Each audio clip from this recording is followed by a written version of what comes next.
السلام علیکم ورحمۃ اللہ وبرکاتہ۔ ایک بادشاہ راستہ بھٹک کر کسی ویرانے میں پہنچ گیا۔ وہاں جھونپڑی تھی۔ اس جھونپڑی میں رہنے والے شخص نے بادشاہ کی بڑی خدمت کی۔ وہ غریب جانتا بھی نہیں تھا کہ یہ بادشاہ ہے۔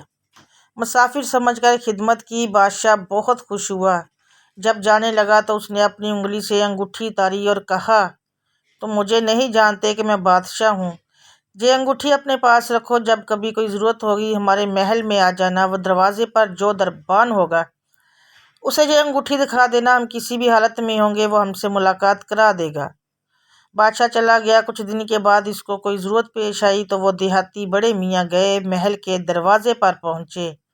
کہا، بادشاہ سے ملنا ہے۔ دربان نے اوپر سے نیچے تک دیکھا کہ اس کی کیا اوقات ہے بادشاہ سے ملنے کی۔ کہنے لگا، نہیں مل سکتے، مفلس و کلاش آدمی ہے۔ اس دیہاتی شخص نے پھر وہ انگوٹھی دکھائی۔ اب جو دربان نے دیکھا تو آنکھیں پھٹی کی پھٹی رہ گئی۔ یہ بادشاہ کی مہر لگانے والی انگوٹھی آپ کے پاس۔ بادشاہ کا حکم تھا کہ یہ انگوٹھی جو لے کر آئے گا، ہم جس حالت میں ہوں اسے ہمارے پاس پہنچا دیا جائے۔ چنانچہ دربان اسے ساتھ لے کر بادشاہ کے خاص کمرے تک گیا۔ دروازہ کھلا ہوا تھا، اندر داخل ہوئے۔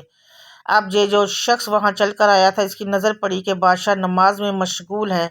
پھر اس نے دعا کے لیے اپنے ہاتھ اٹھائے۔ اس کی نظر پڑی تو وہ وہیں سے واپس ہو گیا اور محل کے باہر جانے لگا۔ دربان نے کہا، مل تو لو۔ کہا، اب نہیں ملنا ہے، کام ہو گیا، واپس جانا ہے۔ تھوڑی دور چلا گیا۔ جب بادشاہ فارغ ہو گیا، دربان نے کہا، ایسا آدمی آیا تھا، جہاں تک آیا پھر واپس جانے لگا۔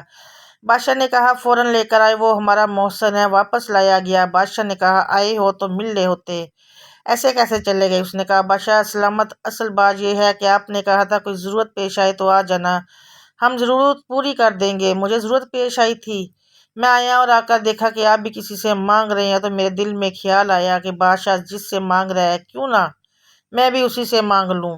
یہ ہے وہ چیز کہ ہم جب کبھی کوئی ضرورت ہو، بڑی ہو یا چھوٹی، اس کا سوال صرف اللہ پاک سے کیا جائے کہ وہی ایک در ہے جہاں مانگی ہوئی مراد ملتی ہے۔ جو چاہیے سو مانگیے اللہ سے امیر، اس در پہ آبرو نہیں جاتی اس سوال سے۔ جزاک اللہ۔